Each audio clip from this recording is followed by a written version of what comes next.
बच्चों good evening.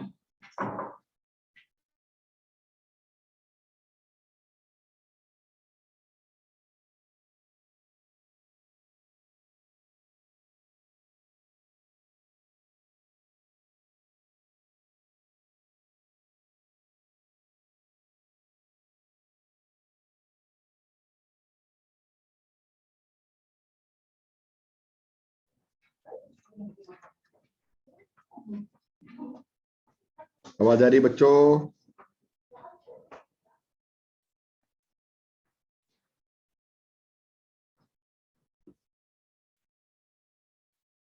Good evening, आवाज आ रही है बच्चों? ठीक है बेटा।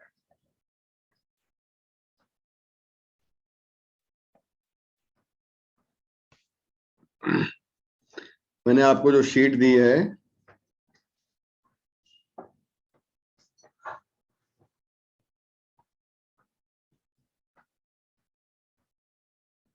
बेटा एक बार ग्रुप पर डाल दीजिए बच्चों।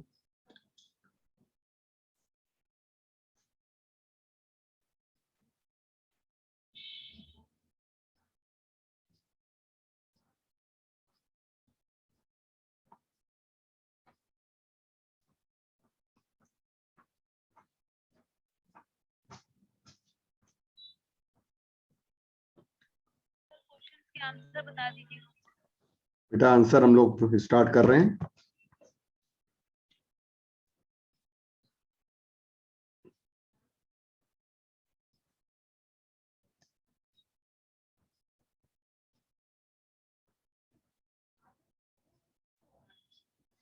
पहला क्वेश्चन बोलिए क्या बेटा?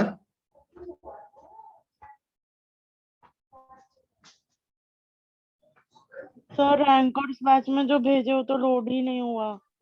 है डाउनलोड नहीं हुआ? सर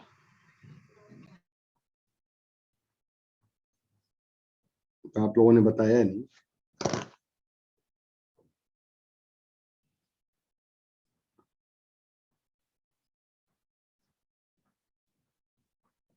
अमित ने कहा तो है यार, डाउनलोड हो नहीं पा रहा है।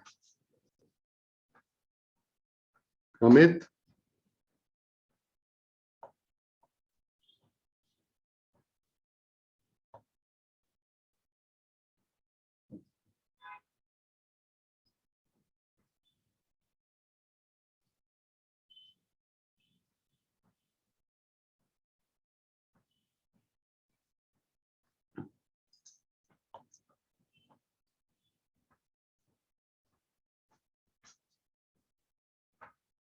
बच्चों रैंकर्स में देखिए।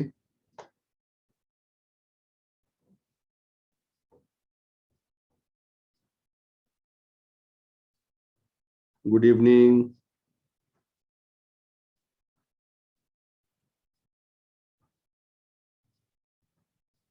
यस सर हो गया। पहले बताना चाहिए ना। सर अभी जस्ट आपने जो भेजा है वो हुआ है। अरे ना, मतलब पहले बताना चाहिए।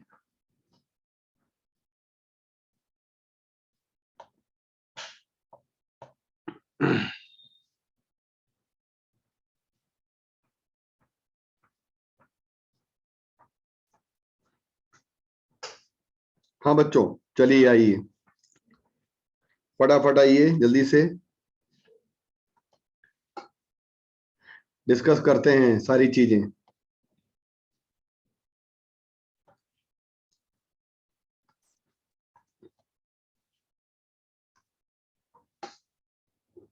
अमित मौर्य आवाज आ रही है मेरी? शीट डाउनलोड नहीं हो रहा है, अब आ रही है? अब हो गया बेटा डाउनलोड? ठीक है।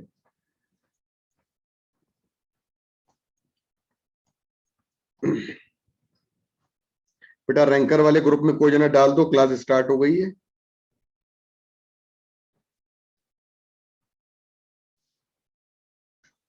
रैंकर वाले में डाल दीजिए कोई जना। आइए। ठीक है बेटा।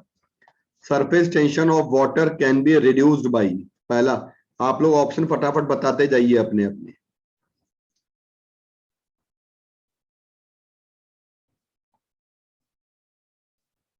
ऑप्शन बताते जाइए।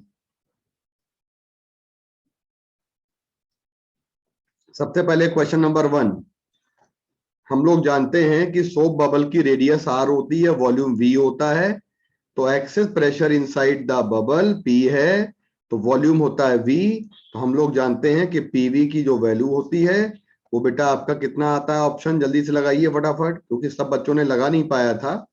तो पी की वैल्यू होती है हमारी सोप बबल में 4t डिवाइडेड बाई आर, और बेटा आपका वॉल्यूम होता है 4/3 पाई आर स्क्वायर। तो फर्स्ट ऑप्शन बेटा आपका आ जाएगा पाई आर क्यूब। तो क्वेश्चन नंबर फर्स्ट का आंसर जरा बताइए।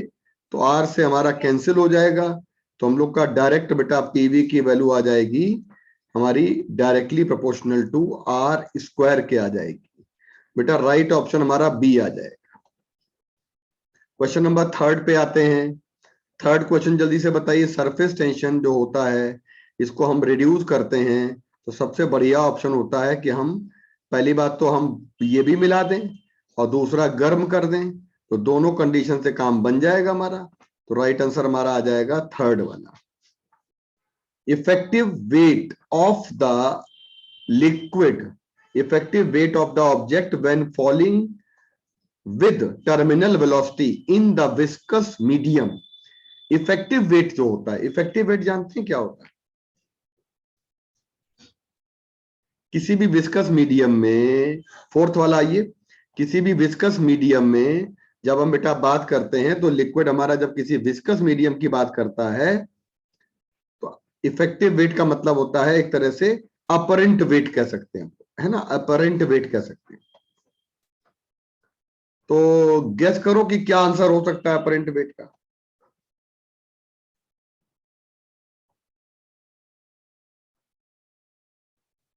गेस करिए कि हमारा आंसर क्या हो सकता है अपरेंट वेट का। अपरेंट वेट, जिस समय हम टर्मिनल वेलोसिटी सेट कर लेते हैं बच्चों, उस समय नेट इफेक्टिव कोई भी अपवर्ड फोर्सेस बराबर डाउनवर्ड फोर्सेस होंगे, और अपवर्ड फोर्सेस और डाउनवर्ड फोर्सेस जब हमारे इक्वल होंगे बेटा, तो इसका मतलब हमारा राइट आंसर यहां पे आ जाएगा, जल्दी बताइए, 0 आ जाएगा। ओके करें। Question number 2, water drop is divided into 8 equal droplets.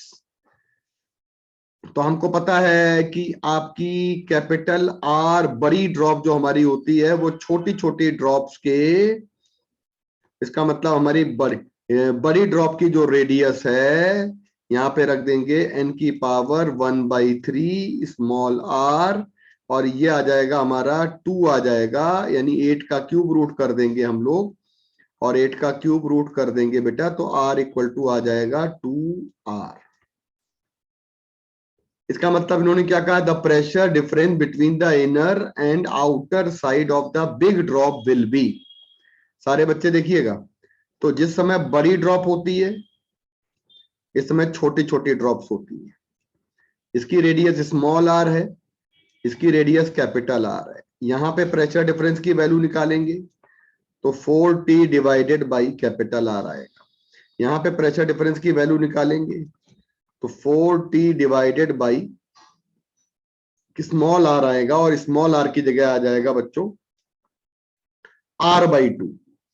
तो r/2 कर देंगे तो ये आ जाएगा 2 और ये आ जाएगा 4t डिवाइडेड बाई बच्चों, यानी कि प्रेशर डिफरेंस हमारा रेडियस के आधा हो जाने से प्रेशर डिफरेंस हमारा बेटा डबल हो गया।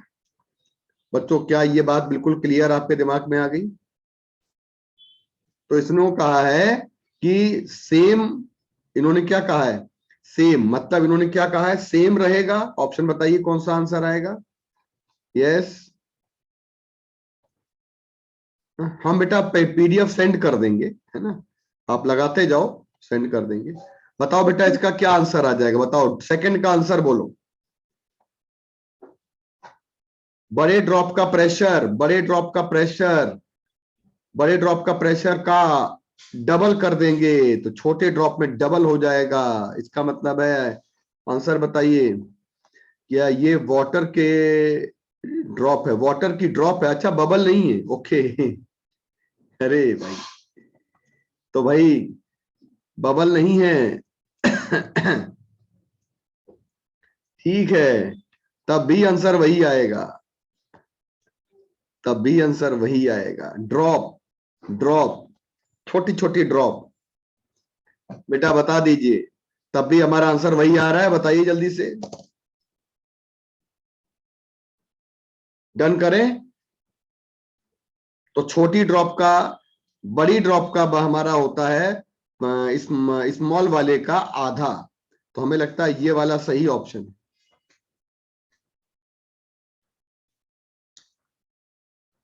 बी वाला ऑप्शन सही है, जल्दी बताइए।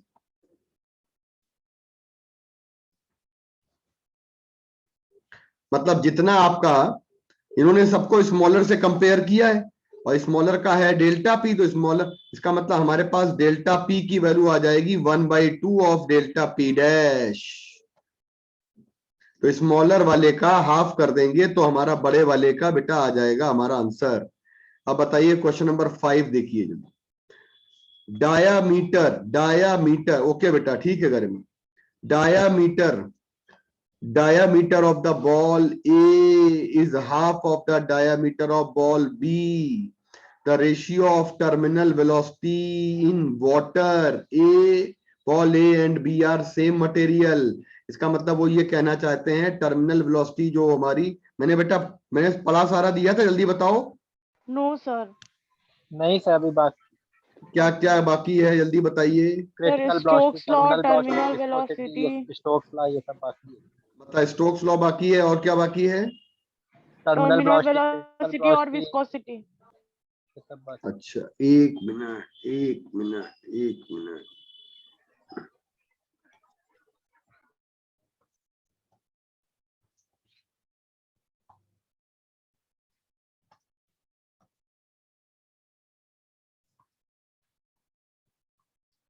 विस्कोसिटी बाकी है ना, वेलोसिटी ऑफ एफ्लक्स हो गया था।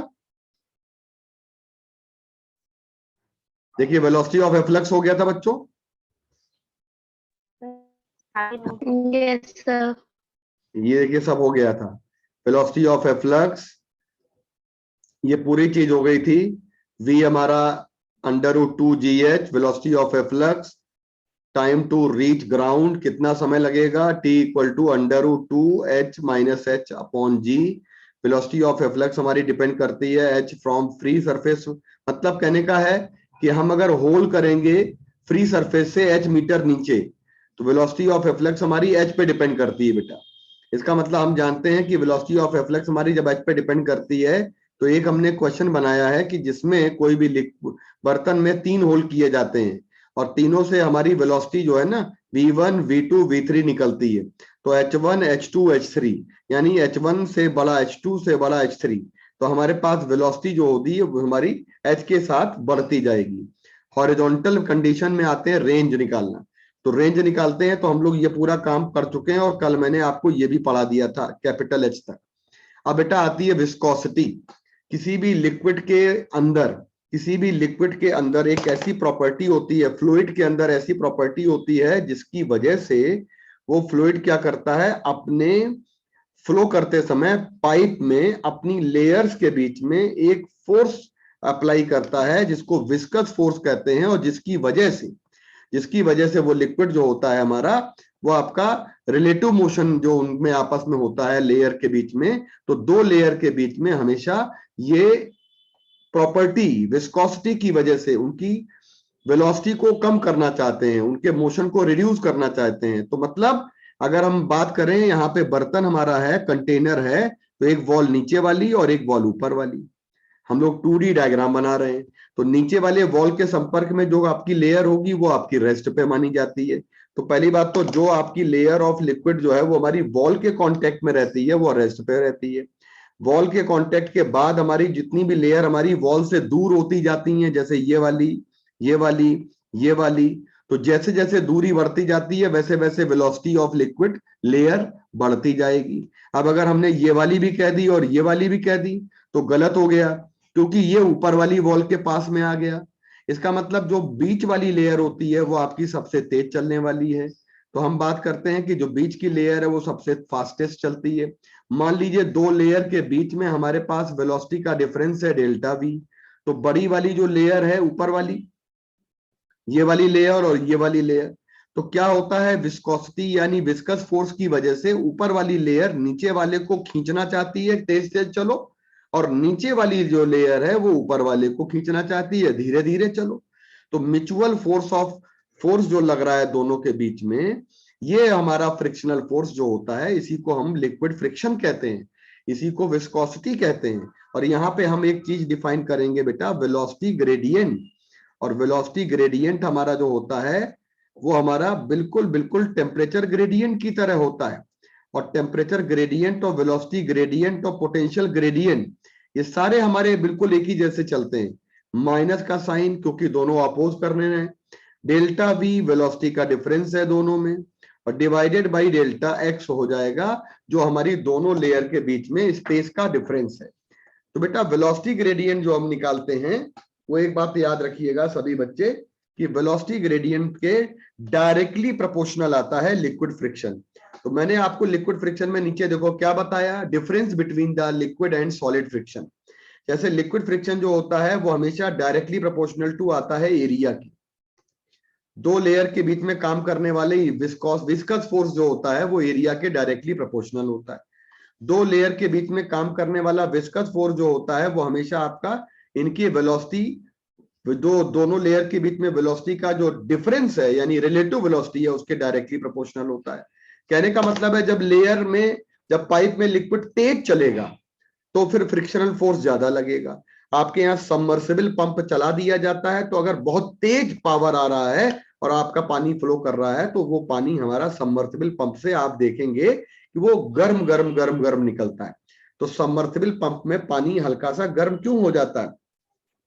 इसलिए गर्म हो जाता है क्योंकि पानी जो होता है वो हमारा दोनों लेयर आपस में एडजेसेंट लेयर जो हमारी फ्रिक्शनल फोर्स की वजह से कुछ ना कुछ हमारी बेटा जो एनर्जी होती है वो डिसिपेट होती है वाटर के फ्रिक्शन को रिड्यूस करने में। तो वाटर फ्लो जो होता है वो हमारा जो है हल्का सा टेम्परेचर बढ़ा देता है बच्चों। और ये काम लिक्विड सॉलिड में नहीं होता है।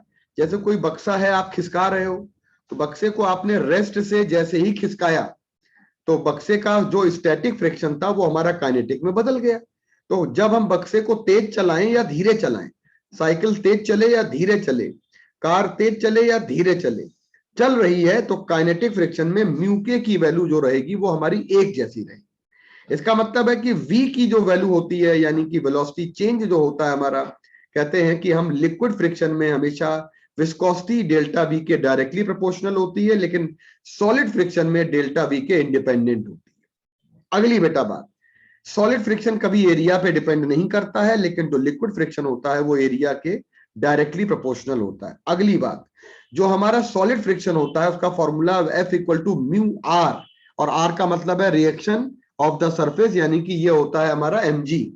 लेकिन लिक्विड फ्रिक्शन हमारा जो है completely free from solid surface reaction. Liquid friction में कोई भी हमारी रिएक्शन का रोल नहीं होता है बेटा। विस्कस फोर्स की वैल्यू जो होती है बच्चों वो हमेशा एरिया ऑफ कांटेक्ट के डायरेक्टली प्रोपोर्शनल होती है। विस्कस फोर्स हमारा वेलोसिटी ग्रेडियंट के डायरेक्टली प्रोपोर्शनल होता है। विस्कस फोर्स हम F इक्वल टू निकालेंगे तो ईटा A delta V upon delta x आ जाएगा। ईटा की जो वैल्यू होती है कोफिशिएंट ऑफ विस्कोसिटी कहते हैं, और इसको अगर हम डिफाइन करेंगे तो F और ये आ जाएगा बेटा हमारे पास F अपॉन A आ जाएगा, और बेटा इसमें हमारा A आ जाएगा और delta V upon delta x आ जाएगा। जरा यूनिट निकालिए, तो यूनिट जब निकालेंगे तो न्यूटन ऊपर है, मीटर स्क्वायर नीचे है, और इसमें मीटर मीटर कट जाएगा तो सेकंड ऊपर आ जाएगा। अगर इसको हम बेटा सीजीएस में लेते हैं तो सीजीएस में ये यूनिट आती है डाइन सेकंड पर सेंटीमीटर। इसको सीजीएस यूनिट को हम लोग एक बेटा पॉइस भी कहते हैं। पॉइसल थे, उनके सम्मान में हम लोग उसको पॉइस कहते हैं। जो हमने कल आपको पॉइसल फॉर्मूला बताया था, इसको पॉइस भी कहते हैं। और पॉइस से छोटी यूनिट जो होती है सेंटी पॉइस भी आ जाता है, डेका पॉइस भी आ जाता है। ये हमारी विस्कोसिटी की यूनिट्स होती हैं बेटा, है ना। कभी कभार कोई क्वेश्चन बन जाता है कभी कभार। आइए, लिक्विड फ्रिक्शन होता है, लिक्विड्स के लिए विस्कोसिटी कोफिशिएंट ऑफ विस्कोसिटी हमेशा टेम्परेचर के इनवर्सली प्रोपोर्शनल होती है। टेम्परेचर बढ़ाएंगे तो कोफिशिएंट ऑफ विस्कोसिटी हमारी घट जाएगी। गैसेस की बात करेंगे तो हमारा टेम्परेचर के डायरेक्टली प्रोपोर्शनल होती है, तो यानी कि हमारा टेम्परेचर, गैस में क्यों हमारी विस्कोसिटी बढ़ जाती है, क्योंकि गैस में हमारा काइनेटिक मोशन ऑफ मॉलिक्यूल बढ़ने लगता है। काइनेटिक एनर्जी टेम्परेचर बढ़ाने पे बढ़ने लगती है, ये गैस के मॉलिक्यूल में रैंडम मोशन बढ़ने लगता है। तो कुल मिला के हम लोग गैस के मॉलिक्यूल में टेम्परेचर बढ़ाने पे विस्कोसिटी जो है हम लोग वो बढ़ा लेते हैं बेटा। तो डिफ्यूजन, हाँ ठीक है। अच्छा बेटा, अगली बेटा बात आती है स्टोक फोर्स। तो एक बात तो समझ लीजिएगा, स्टोक फोर्स जो होता है हमारा, ये स्टोक फोर्स जो होता है ये केवल और केवल जो होता है ओनली फॉर स्फेरिकल बॉडी। मतलब स्टोक फोर्स जो होता है बच्चों, ये आपका स्फेरिकल बॉडीज के लिए ही लगाया जाता है, तो ओनली फॉर स्फेरिकल बॉडी। अगर बेटा हम बात करते हैं स्फेरिकल बॉडी में, तो मान लीजिएगा हमने कोई भी जो है स्फेरिकल बॉडी को हमने ऊपर से गिराया, समझना, इन मीडियम। तो हमने स्फेरिकल बॉडी को बेटा मीडियम में यहां से गिराया, और ये हमारी स्फेरिकल बॉडी जो होती है ये हमारी जैसे मीडियम में गिरती है, तो मान लीजिए एयर है या मान लीजिएगा लिक्विड है, तो इस मीडियम में जब हमारी बॉडी गिरेगी ना, तो इसकी डेंसिटी हो जाती है सिग्मा। हम लोग इसकी डेंसिटी ले लेते हैं सिग्मा, डेंसिटी ऑफ मीडियम।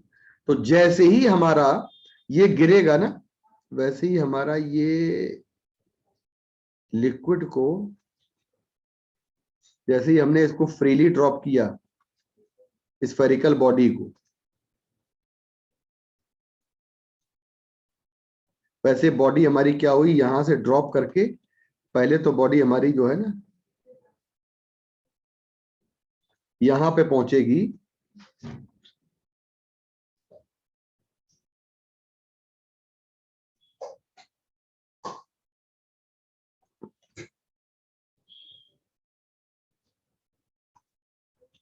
बेटा यहां पे जो रेडियस लेते हैं हम लोग, वो लेते हैं रेडियस हम लोग आर, रेडियस लेते हैं आर।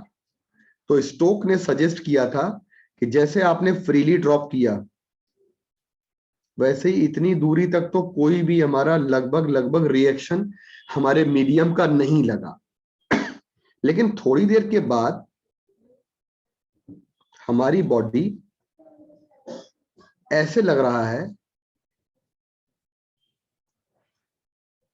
बेटा, viscosity of water decrease with increase in pressure की टेम्परेचर। बेटा क्या बता रही हो, टेम्परेचर होगा। तुम पूछ रही हो विस्कोसिटी ऑफ वाटर प्रेशर बढ़ाने से, एक्चुअली बेटा प्रेशर बढ़ाने से विस्कोसिटी, हमें लगता है कि अगर लिक्विड में प्रेशर का हम अगर लेते हैं फॉर्मूला, तो लिक्विड में प्रेशर का फॉर्मूला कुछ दूसरा ही आता है। सर पॉइंट दिया हुआ है कि वाटर के लिए डिक्रीज होगा और अदर नहीं, लिक्विड्स के लिए इंक्रीज होगा। नहीं, पहले पॉइंट पढ़ो जरा। With increase in pressure, viscosity of liquids except water increases, while that of gases is practically independent of pressure. NCERT में दिया है? No sir, book में है। अच्छा, कोई और बुक है?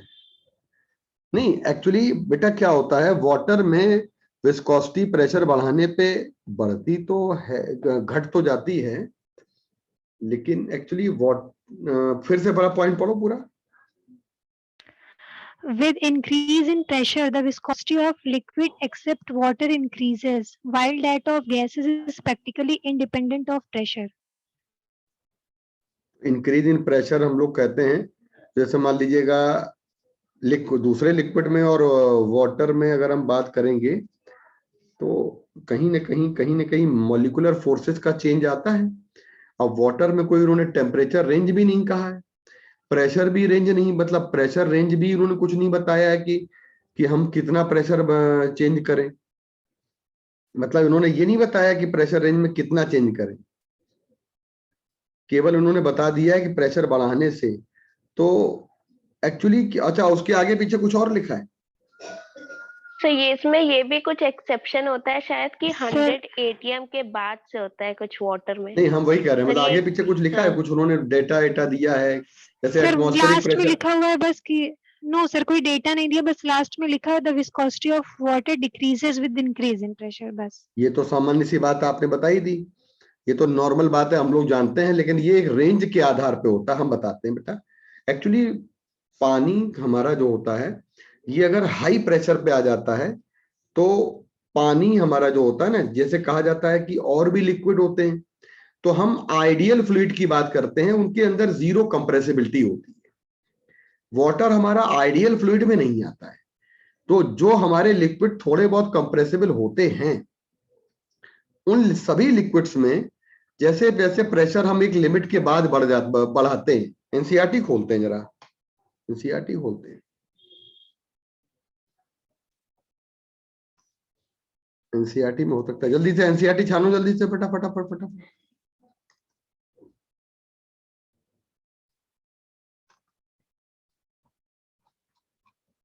जल्दी से एनसीईआरटी रखो, पलटे पलटे पलटे पलटो। इसमें रेंज जरूर दिया होगा, बिना रेंज के नहीं होता है वाटर बेटा, एक्सेप्शन होता है। अब एक्सेप्शन में कुछ कभी कभी क्या होता है, याद कर लिया जाता है, चलो ठीक है अपना।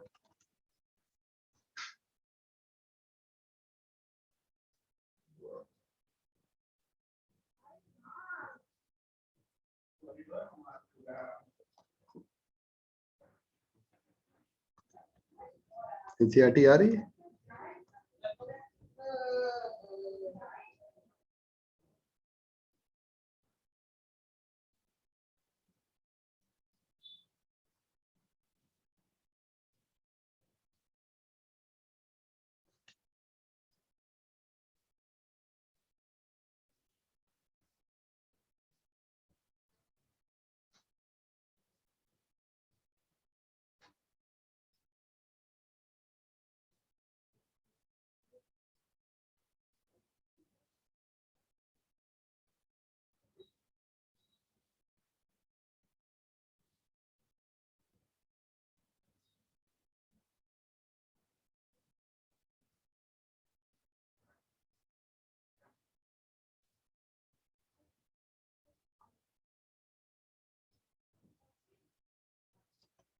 देखो ये 20 दिया है, वैल्यू दी गई है विस्कोसिटी की।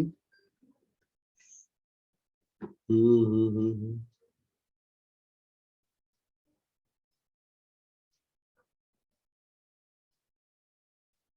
ये आप याद कर लीजिए अच्छे से।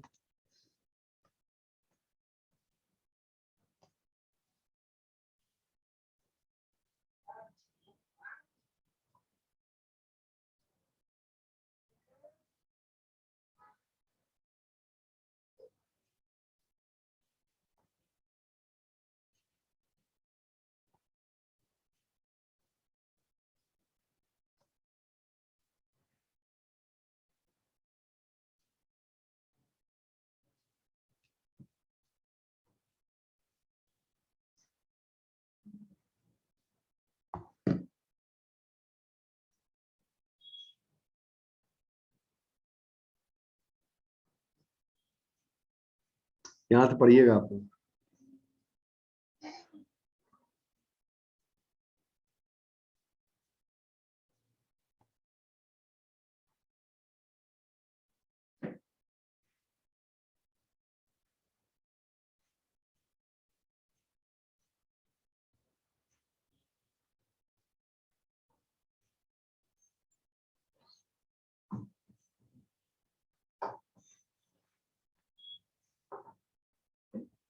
नोट करो बेटा, एक बड़ी लाइन है एक्चुअली। विस्कोसिटी हमारी जो होती है, एक बात समझ लीजिए, लगभग लगभग सभी लिक्विड्स की प्रेशर जैसे राइज करता है। प्रभांशु ने कुछ भेजा तो है कुछ किताब का, तो वॉल्यूम हल्का सा रिड्यूस होता है ना। जो मुझे यहाँ पे नोट कर लीजिए बेटा आप लोग, यही चीज है, कुछ चीजें अच्छी होती है डिस्कशन कर। एक्चुअली प्रेशर जब बढ़ेगा तो वॉल्यूम हल्का सा आपका डिक्रीज करेगा। जब वॉल्यूम आपका हल्का सा डिक्रीज करेगा तो पार्टिकल्स जो होते हैं वो आपके क्लोजर हो जाते हैं, पार्टिकल्स गेट क्लोजर, पास पास आ जाएंगे, है ना। और क्या हो सकता है, कंप्रेसिबिलिटी की वजह से थोड़ा बहुत तो कंप्रेसिबल होता ही है। जब पार्टिकल आपके पास पास आ जाएंगे तो फिर इंटरमॉलिक्यूलर फोर्सेस जो होता है इन दोनों के बीच में बढ़ जाना चाहिए। इसका मतलब इंटरमॉलिक्यूलर फोर्स बढ़ जाता है तो फिर विस्कोसिटी हमारी बढ़ जाती है। इसके अलावा कोई और रीजन बन नहीं सकता। अब ये बात एक लिमिट तक तो है, जैसे प्रेशर हमने एक लिमिट पे बढ़ाया तो वाटर कंप्रेसिबल होता है, सामान्य रूप से हमारा वाटर कंप्रेसिबल नहीं होता है। तो एक रीजन तो है। अब सभी लिक्विड, बेटा मेरी आवाज आ रही है बच्चों, मेरी आवाज आ रही है? आ रही है। यस हाँ, सर। अब सभी लिक्विड हमारे कंप्रेसिबल हैं। तो कंप्रेसिबल होने का एक प्रेशर का रेंज होता है, जैसे गरिमा ने टाइप किया। गरिमा तुमने कहीं पढ़ा होगा 100 ATM तक ही होता है। Yes sir, sir last year Anil sir ने लिखवाया था। हाँ, तो मतलब कहीं पर मतलब ऐसा हो जाता है कि हम, मतलब ये कोई रेंज नहीं है कि मतलब कहीं स्टैंडर्ड प्रिस्क्राइब्ड वैल्यू नहीं, किसी किताब में नहीं दिया है। देखो जब एनसीईआरटी नहीं कहती है तो हम, लेकिन एक लिमिटिंग रेंज तक हम अगर लिमिटिंग रेंज मानते हैं तो लिमिटिंग रेंज तक हम प्रेशर की वैल्यू को अगर एक लिमिट तक ले जाते हैं तब ये हमें कंप्रेसिबिलिटी मिलेगी, वाटर का वॉल्यूम कम हो जाएगा। तो ये एक एक्सेप्शनल केस है। जरा देख लेते हैं प्रभांशु की किताब का इसमें। एनसीईआरटी में तो सिर्फ टेम्परेचर के लिए ही हाँ, viscosity का टेम्परेचर ही के लिए नियम दिया और है। यस प्रेशर का इफेक्ट जो होता है बेटा पानी के अलावा, जब हम बात करेंगे ना, देखो एक एक जगह इन्होंने लिखा हुआ है एस एल अरोरा की किताब में, वो except water the viscosity of liquid increase with increase in pressure, है ना, increase with increase in pressure.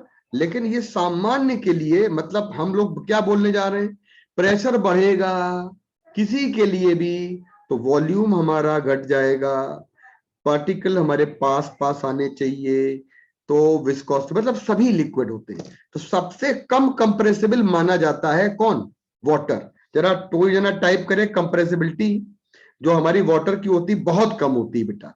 तो एक्सेप्ट वाटर, सभी लिक्विड में प्रेशर बढ़ने से विस्कोसिटी जो होती है वो हमारी बेटा फॉर ऑल लिक्विड्स, ये वाली कहानी सही हो गई।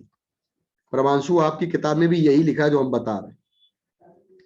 अब बेटा वाटर में ऐसा क्यों नहीं होता, क्योंकि वाटर में वॉल्यूम का जो हमारा डिक्रीमेंट होता है ये बहुत बहुत कम होता है और एक पर्टिकुलर प्रेशर पे ही होता है। तो पहली बात तो समझ लीजिए कि ये हर किसी कंडीशन पे नहीं होता है। ठीक है बच्चों, अब समझ में आ गया, समझ में आ गया बेटा। और गैस की विस्कोसिटी जो होती है वो हमारी जो होती है वो हमारी प्रेशर के, देखो एक बात समझ लीजिएगा, नहीं, अब आपके दिमाग में एक बात ये आनी चाहिए कि प्रेशर अगर हम बढ़ा देंगे तो गैस के मॉलिक्यूल भी तो पास पास आ जाएंगे। बोलो बच्चों बताओ, प्रेशर बढ़ाएंगे तो क्या गैस के मॉलिक्यूल का वॉल्यूम घटेगा नहीं? जल्दी बताइए, जल्दी बताइए, जल्दी बताइए। यस सर, घटेगा। घटेगा कि नहीं घटेगा? Yes sir. जल्दी बताइए, प्रेशर बढ़ाने पे वॉल्यूम घटेगा कि नहीं घटेगा? लेकिन रुक जाइएगा, अगर आपने सर्टेनली कह दिया घट जाएगा तो आपका इसका मतलब है आपको गैस जो होती है वो आइसोथर्मली होती है, या गैस एडियाबैटिकली फिल करते हैं, या गैस को आइसोबारिकली फिल करते हैं, या गैस को हम किस प्रोसेस के थ्रू निकालते हैं। इसलिए कभी भी गैस में हम सर्टेनली नहीं कह सकते हैं कि हमेशा वॉल्यूम हमारा घट जाएगा या हमेशा रैंडम मोशन पे हमारा। देखो गैस में इंटरमॉलिक्यूलर फोर्सेस पहली बात तो बहुत बहुत कम होते हैं, तो गैस में हम प्रेशर की वजह से हम लोग यहां पर नहीं लेते हैं कि हमारी विस्कोसिटी पे कोई फर्क पड़ने वाला है। ठीक है, समझ में आ गया बेटा? किसका सवाल था?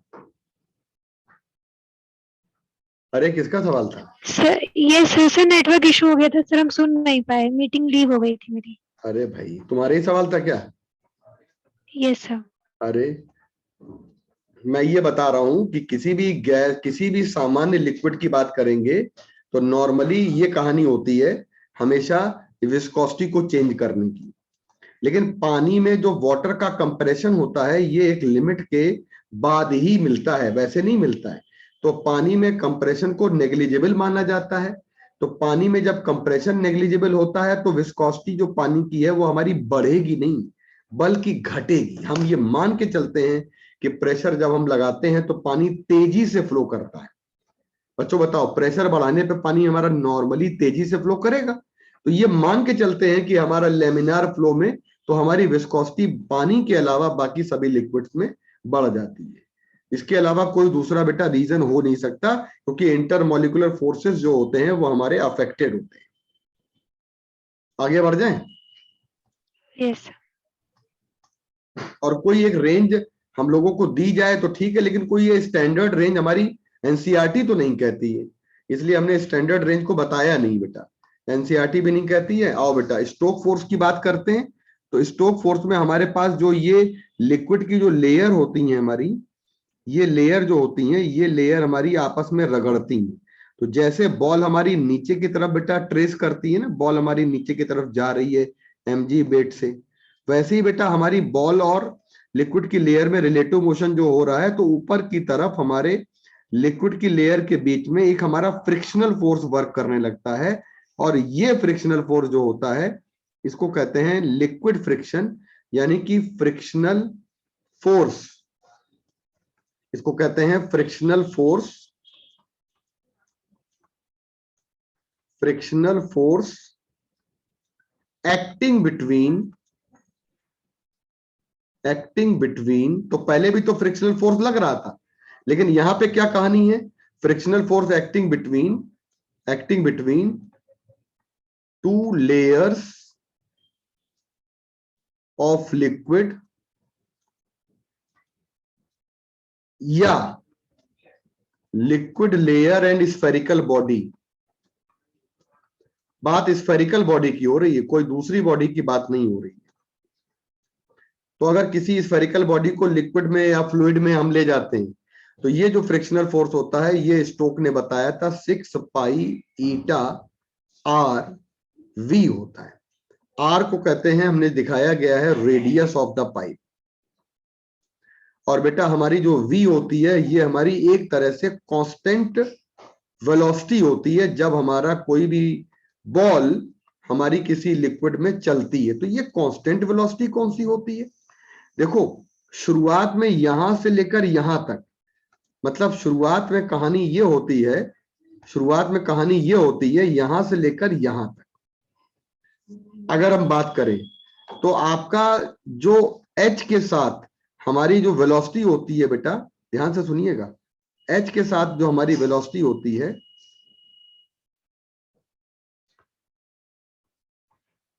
हम जानते हैं कि अगर हम u बराबर 0 पे गिराएंगे तो हमारी बेटा h के साथ जो वेलोसिटी है, हम जानते हैं यहाँ पे v इक्वल टू आता है √2gh, यानी v square proportional to freely dropping के केस में h की पावर 1। यानी कि अगर हम बात करेंगे तो वेलोसिटी और डिस्टेंस के साथ जो ग्राफ हमारा यहाँ पे शुरुआत में बनता है, ये ग्राफ हमारा बेटा पैराबोलिक बनता है। ये कैसा ग्राफ बनता है बेटा? पैराबोलिक ग्राफ बनता है।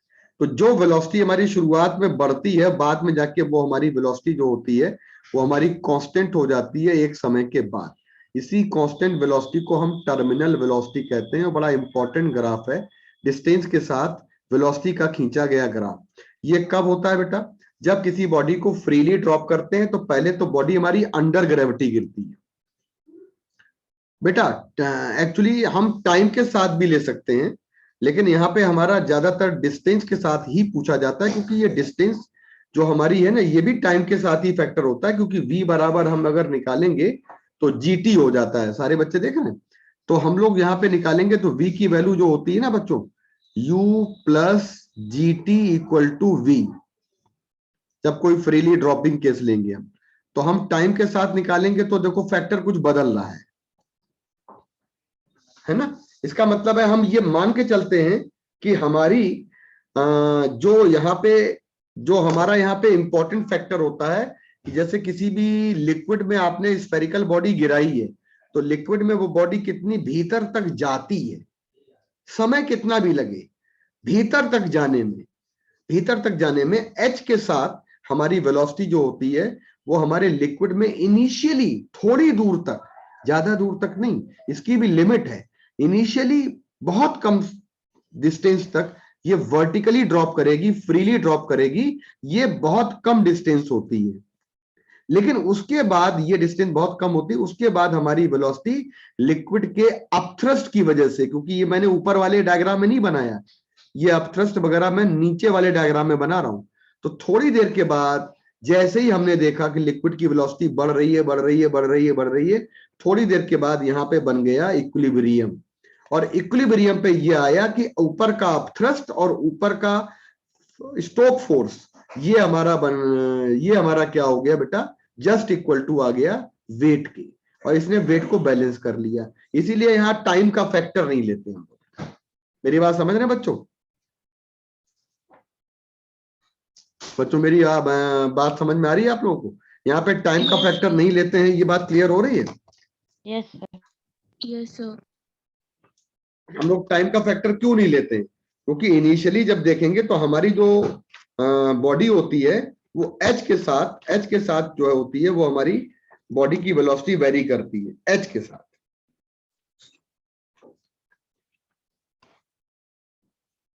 और कभी कभी देखा जाए तो क्योंकि हमें किताबों में दिया जाता है टाइम का, तो सवाल अगर आ जाए तो टाइम का सवाल गलत मत करिएगा। जैसे कोई बच्चा कह देता है कि सर टाइम के साथ, बच्चों इधर देखिए, मेरी आवाज आ रही है? मान लीजिए आपने कह दिया कि सर इधर देखिए, जो h की वैल्यू होती है v² = 2gh। अब जो h की वैल्यू होती है वो हम लोग क्या करते हैं, ½ gt², है ना? तो h की वैल्यू होती है तो ½ gt² होती है। तो ऐसा हम हाइपोथेटिकली मान सकते हैं, जबकि हम h की वैल्यू को यहां पुट कर देंगे तो हमारे पास t का फैक्टर 1 हो जाएगा, यानी इनिशियली थोड़ी दूर तक हमारी वेलोसिटी ऐसे ऐसे ऐसे ऐसे बढ़ेगी, उसके बाद फिर देखो ऐसे आ गई। तो ये वाला जो हमारी लिमिट होती है ये टाइम के साथ मानी जा सकती है, यहां से लेके यहां तक। तो टाइम के साथ ग्राफ भी कभी कभी एग्जाम में आ जाए तो यहाँ पे डिस्टेंस या टाइम कर लिया करिए। समझ रहे हैं बच्चों? मैंने टाइम के साथ बिल्कुल स्ट्रिक्टली मना किया है, लेकिन इस टाइम के साथ माना जा सकता है। बता दीजिए ये बात मेरी क्लियर हुई कि नहीं? सारे लोग बता दीजिए। Yes sir, clear. और बच्चे बता दीजिए। मतलब चल सकता है काम, लेकिन ये हमारा जो कंसेप्ट कहता है वो ये कहता है कि शुरुआत में ग्राफ हमारा जो बनेगा वो ऐसे ऐसे ऐसे ऐसे ऐसे बनेगा। ये टाइम ये चल रहा है, टाइम के साथ चल रहा है, ये टाइम के साथ तो चल रहा है, लेकिन यहां से टाइम के साथ बदलना बदल गया, यानी कि एक लिमिट के बाद टाइम फैक्टर खत्म हो जाता है। अब बेटा अगर हम बात करें आपसे कि जब हमारी वेलोसिटी जो है वो हमारी बैलेंस हो जाती है, यानी इक्विलिब्रियम बन जाता है, स्टोक का फोर्स लग जाता है, तो यहाँ पे हमारा अपथ्रस्ट की वैल्यू जब निकालेंगे तो बॉडी हमारी मीडियम में पूरी डूब चुकी है। तो मैं कुछ बातें बताना चाहूंगा आपको कि जैसे बॉडी के अंदर लिख दिया रो और बाहर लिख दिया सिग्मा, बॉडी का जो डेंसिटी है वो है रो, तो बॉडी के लिए अपथ्रस्ट की वैल्यू हो जाएगी बॉडी का पूरा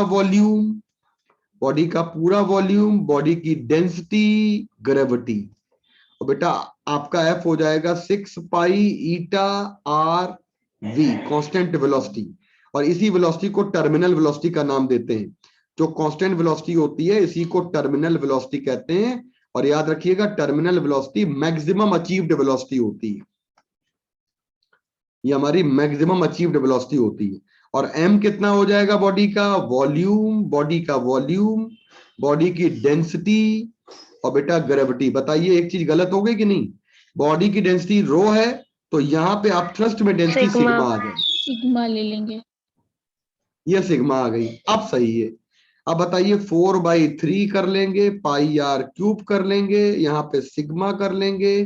तो अब रो ज्यादा है कि सिग्मा? सर सिग्मा जो है हमारा कम होता है और बॉडी नीचे आ रही है तो रो हमारा ज्यादा होता है। तो बच्चों 6 पाई ईटा आर वी यहां लिख दीजिएगा, यहाँ पे आ जाएगा 4/3 पाई आर क्यूब और रो माइनस सिग्मा, और ये आ जाता है हमारा अल्टीमेटली। लेकिन ये हमेशा के लिए नियम नहीं है, अभी बताते हैं कहानी क्या है। सब कुछ काट पीट देंगे, काट पीटने के बाद 2/9 आ जाएगा, आर स्क्वायर आ जाएगा, रो माइनस सिग्मा आ जाएगा, जी की वैल्यू आ जाएगी, डिवाइडेड बाई ईटा आ जाएगा। इसको कहते हैं टर्मिनल वेलोसिटी। और जो टर्मिनल वेलोसिटी में यहाँ पर पहला केस आता है कि अगर हम सामान्य रूप से रो की वैल्यू को ज्यादा लेते हैं सिग्मा से, यानी कि हमारी बॉडी मेटल की बॉल है, बारिश की बूंद है, रो इज मोर देन सिग्मा। बारिश की बूंद, रेन ड्रॉप, ये हमारी अगर गिर रही है एयर में, तो एयर की डेंसिटी क्या होती है बच्चों? एयर की डेंसिटी क्या होती है? कम होती है पानी से। इसका मतलब आपके पास ऐसे केस में रो माइनस सिग्मा क्या आएगा?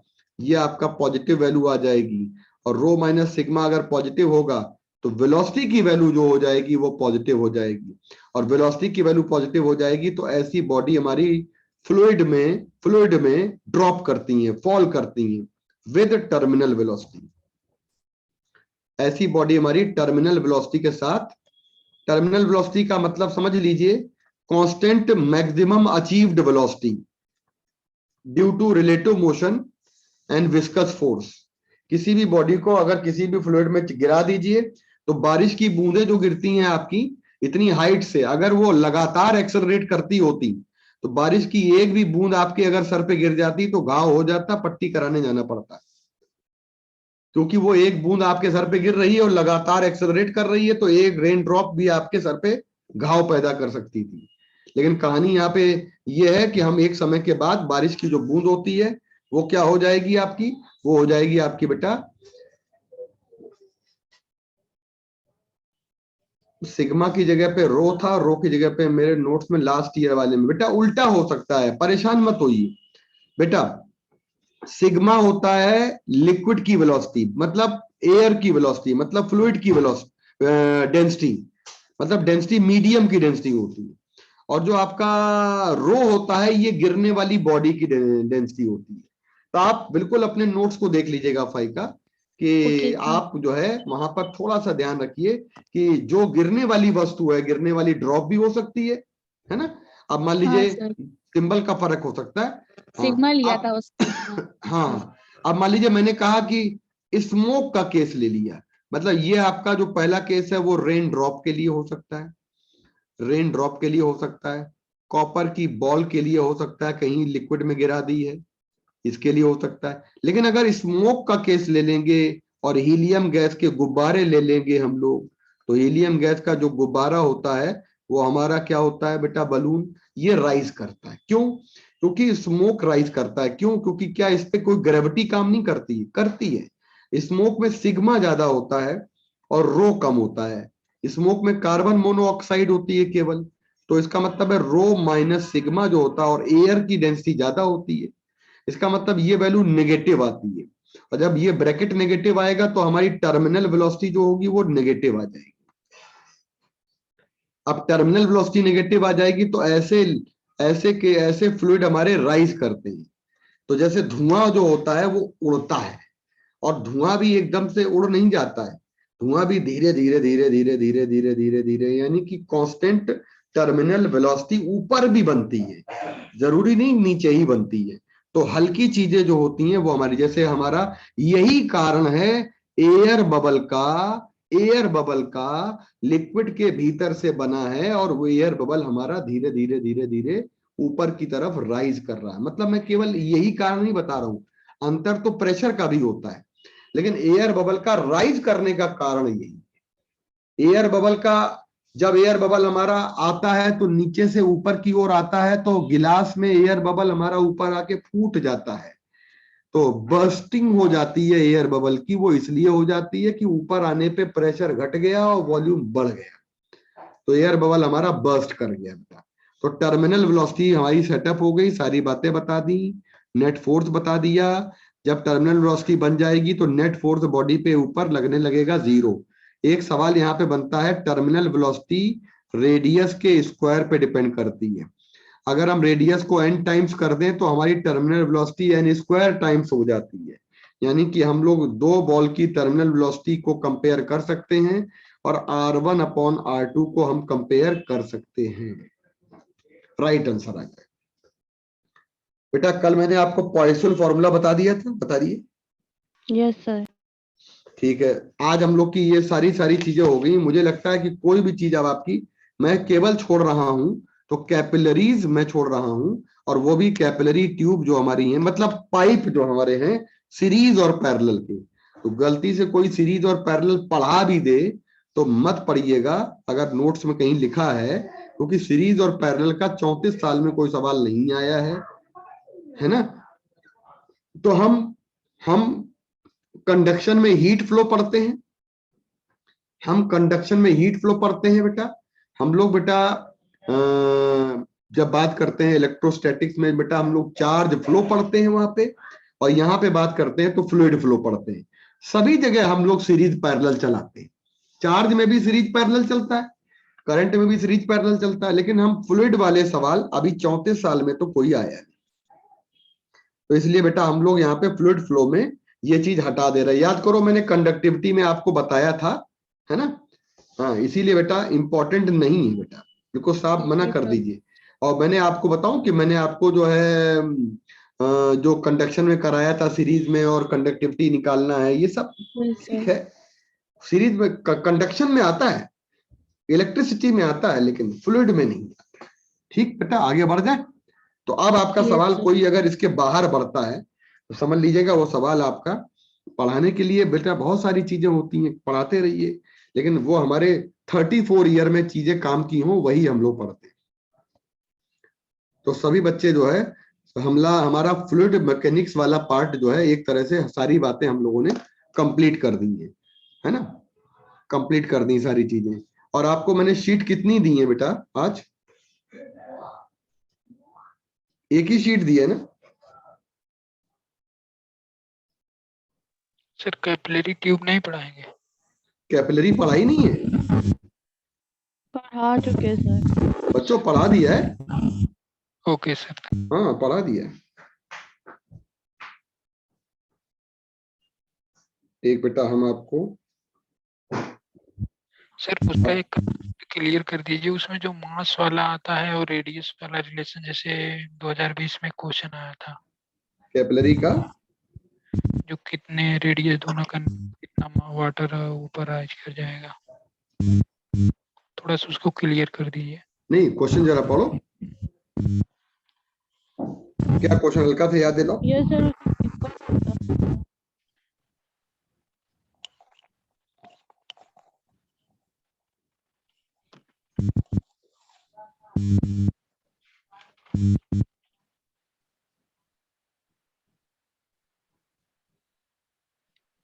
याद दिलाओ।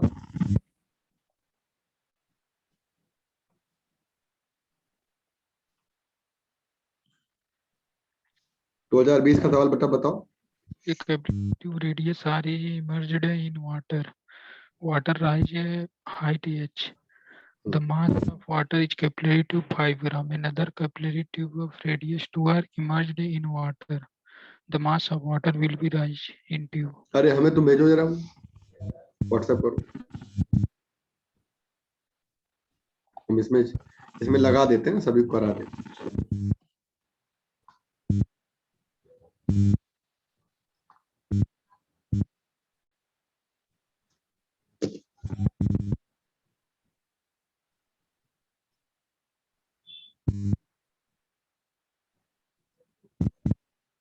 फोटो खींच के भेज तो हम इसमें आपको दिखा देते हैं। कोई और भेज दो, किसी पास मान लो मोबाइल से पढ़ रहा हो बच्चा, लैपटॉप से जो कर रहे हैं क्लास।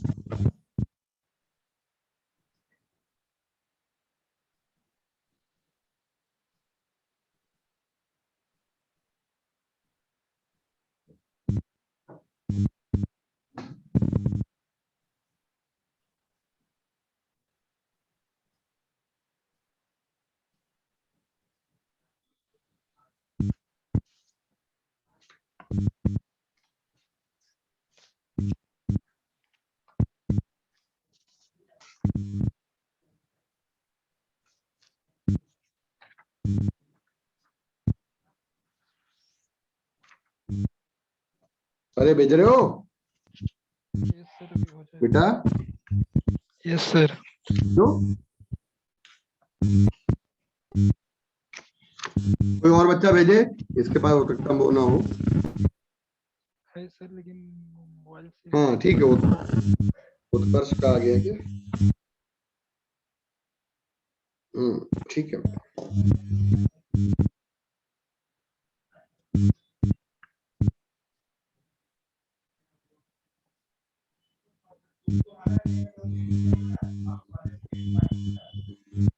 म्यूट कर लो रजत बेटा।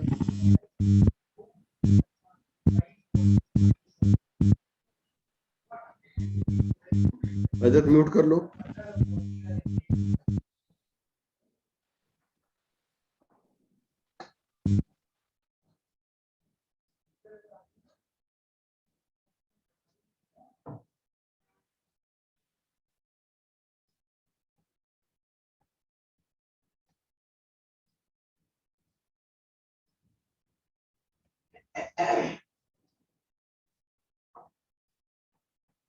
अरे यार कॉपी नहीं हो रहा तुम्हारा तो ये।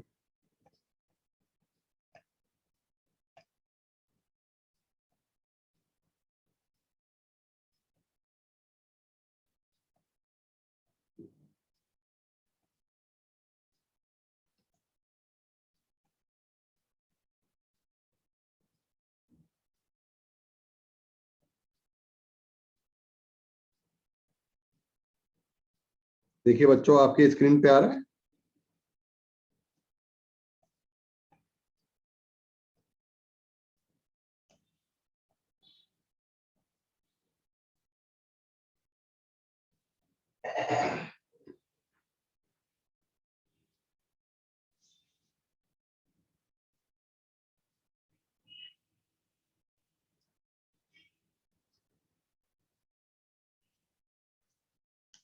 बच्चों आ रहा है? नहीं सर। अच्छा, ये देखिए, ये सवाल है बच्चों, ये देखिए आ रहा है? Yes, yes. sir. अच्छा, एक्चुअली क्या होता है समझ लीजिएगा। इस तरह की क्वेश्चन में हमसे साफ यहाँ पे कह रहा है, हम लोग जानते हैं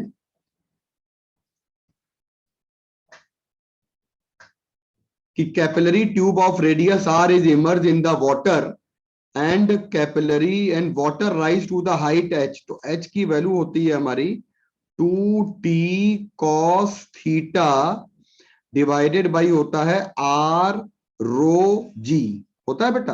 अब हम इसको ऐसे कर लें कि हम इसको बेटा किससे जोड़ लें, हम लोग इसको कनेक्ट कर लें अपने मास से। तो कितना मास कैपिलरी का चढ़ा, यार कैपिलरी ट्यूब जो होती है वो हमारी ऐसे होती है, और इसके अंदर हमारा कितना मास आ रहा है, m की वैल्यू निकालेंगे, volume pi R square H. क्यों भैया, मान लीजिए ये हमारा कैपिलरी राइज हुआ, सिलिंड्रिकल है, और इनटू कर देंगे डेंसिटी। और आर की कितनी वैल्यू है हमें पता है, पाई आर स्क्वायर कर देंगे, और एच की जगह पर बेटा हम केवल कर देंगे कैपिलरी राइज। तो 2t cos थीटा अपॉन आ जाएगा आर रो जी, और ये आ जाएगा रो। ठीक, अब रो से रो कट गया, और आपके पास कह रहा है कि इन्होंने बोला है यहाँ पे आपके पास कि another capillary tube radius 2r immerse in water. पहले वाले में r रेडियस में h हाइट होती थी और मास ऑफ वाटर 5 ग्राम होता था। अगले बारे में क्या कह रहे हैं, another capillary tube radius 2r immerse in water, then the mass of water कितना हो जाएगा। तो हमने यहाँ पे मास ऑफ वाटर को, सारे बच्चे देख लें, देखो r से एक r कैंसिल हो गया, रो से रो कैंसिल हो गया, तो हमारे पास क्या वैल्यू बेटा आ जाएगी, हमारे पास वैल्यू यहाँ पे आ जाएगी, पाई आ जाएगा, आर आ जाएगा, 2t आ जाएगा, पाई आ जाएगा, आर आ जाएगा, 2t आ जाएगा, और कॉस थीटा आ जाएगा। यानी कि पानी तो हमारा चेंज हो नहीं रहा है, यानी रेडियस के डायरेक्टली क्या हो रही बेटा, मास हमारा जो है प्रोपोर्शनल आ रहा है। Proportional. इतनी सी बात हमारे दिमाग में सबको बच्चों को आ जानी चाहिए। बच्चों जब हम लोग रेडियस डबल कर देंगे तो मास भी डबल हो जाएगा। बता दीजिए जल्दी से, डन करिए। तो कोई ऐसी खास चीज नहीं है बेटा, ये तो हम लोग डिस्कस कर भी चुके हैं कि रेडियस के डायरेक्टली प्रोपोर्शनल आ जाता है। ठीक है, सर इसको ऐसे कर सकते हैं कि H1 R1 is equal to H2 R2, then mass के फॉर्मूले में पुटअप कर दो तब भी आंसर आ जाएगा। तो तुमने उसमें हाइट भी निकाली होगी, रेडियस भी निकाली है ना, रेडियस हाइट हाँ, निकाल दी radius होगी ना निकाल- उसमें। हाँ, ठीक है, कर सकते हैं, कोई दिक्कत नहीं है ना। ओके लेकिन सर। थोड़ा सा यहीं से निपटा तो काम खत्म। हाँ, लेंदी हो जाएगा ऐसे। हाँ नहीं, ये लेंदी नहीं है, समझो। जैसे आप मेरा वाला लेंदी, आपका नहीं हाँ है। हाँ हाँ, मतलब जैसे आपके दिमाग में बात चलेगी तो आप इस फॉर्मूले पे जाना ही पड़ेगा आपको, और इसमें हाँ, जाओगे तो पहले एक एक्स्ट्रा फॉर्मूला लगाओगे। यहाँ केवल एच की वैल्यू पुट कर दो, दिमाग में समझ लो कि एम का या आर के साथ इनवर्स रिलेशन नहीं है, डायरेक्ट रिलेशन है। डायरेक्ट है। हाँ, सर। बस एक ही, इस क्वेश्चन को यही निपटाओ तो ज्यादा सही है। तो बेटा अभी मैंने एक और शीट आपको दी है, कल खूब करके आइए। तो कल मैं क्लास लगवाऊंगा मॉर्निंग में, कल मॉर्निंग में क्लास लगवाएंगे, तो आप लोग रहोगे कि नहीं रहोगे भाई? Yes sir. Sir Yes, timing sir. क्या होगा? मॉर्निंग में 8:30 बजे। हाँ सर, ठीक है। Yes, sir. 8:30 से 9:30। और नहीं नहीं, कल 2 क्लास आपकी लेंगे, कल हम मॉर्निंग भी लेंगे, कल हम इवनिंग भी लेंगे। सर एक साथ ले लीजिए ना। हाँ अच्छा, नहीं यार 9:30 पे तो क्या इवनिंग शादी में जाओ क्या हो क्या? कौन बोला? नहीं, कौन बोला? अरे बोलो, कौन बोला? सर 5 का बोलिए। चलो कोशिश करते हैं, ठीक है। एक साथ यार यस। सुबह फिर ना 9:30 पे मेरी ऑफलाइन क्लास भी है ना। सर ब्रेक दे दे के लीजिए, फिर हम लोग अच्छे से कर लेंगे क्लास। हाँ सर। कल हम मॉर्निंग में कुछ क्वेश्चन कराते हैं, फिर अब करेंगे, फिर शाम को वेव शुरू कर लेते हैं। बोलो डन? सर दिन भर घर ही तो रहना है कल।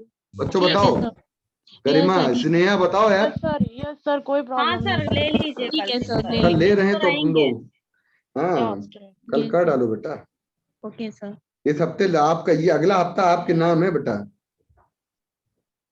सर पढ़ाई सर हम लोग टेस्ट पूरे दिन बहुत पढ़ने सारे को हो रहे हैं। तैयार है। हाँ अगला हफ्ता जो है बेटा हम लोग का एकदम समर्पित है, और पूरा हमें करना है कंप्लीट एकदम, ठीक है बेटा। सर यस आप सर। पढ़ाई हम लोग पढ़ने को तैयार है। चलो बेटा। सर कोचिंग में बस टेस्ट बहुत ज्यादा हो जाते हैं तो वो पढ़ नहीं पाते हैं।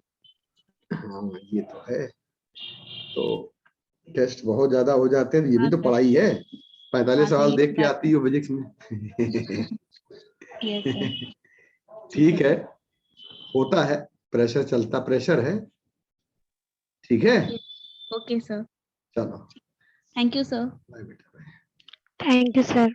बाय बेटा, बाय। Thank you sir.